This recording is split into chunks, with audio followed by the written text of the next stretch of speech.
সেইবিলাক ৰাইজে কৰি আছে। মই ইয়াৰ কাৰণে বহুত ধন্যবাদ দিছোঁ। মই আৰু সেইখিনি কথা ক'বলৈ খুজিছোঁ, যিমান ৰাইজ আছে চব বৰ একলগ হৈ সকলোৱে আহক, ইয়াতে আহি কিনে কামবোৰ কৰক। আমি যেনেকৈ কৰি আছোঁ আপুনি সকলোৱে কাম কৰক, তেতিয়াহে এইটো কাম হ'ব। সেইটো কাম যদি হয় বা ইয়াতে যদি ৰক্ষা হয়, কিমান ৰাইজ যে বাচিব সেইটো মই ক'ব নোৱাৰোঁ। কিমান দুখীয়া মানুহ আছে, ক'ৰবাত এক কাটা মাটি লৈ ঘৰ বান্ধিব নোৱাৰে। সম্পত্তি আছে বাহিৰত ক'ৰবাত মাটি ৰাখিছে, দুখীয়া মানুহক ৰাখিব নোৱাৰে। সেইকাৰণে মই কৈ আছোঁ সকলো ৰাইজে ইয়াত হৈ আহি ইয়াতে কাম কৰক, তেতিয়াহে আমাৰ কামটো হ'ব। আমি যেনেকৈ ফুলপুৰ বজাৰৰ দোকানবোৰ যিবিলাক আহিছোঁ, দোকানবিলাক ফোন কৰিছোঁ, আপোনালোকে এনেকুৱা ওলাই আহক ৰাইজ।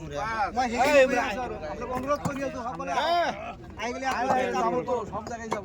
হয়, আপোনালোকে নিশ্চয় কৈছে, এয়া হ'ল আমাৰ এই অত্ৰ অঞ্চলৰ এজন অৱসৰপ্ৰাপ্ত শিক্ষক। তেওঁ নিজে হাতত পাথৰ লৈ, কেমেৰা পাৰ্চন আপুনি অলপ দেখাই দিব, পাথৰ লৈ তেওঁ নিজেও কাম কৰি আছে, শ্ৰম দান দি আছে।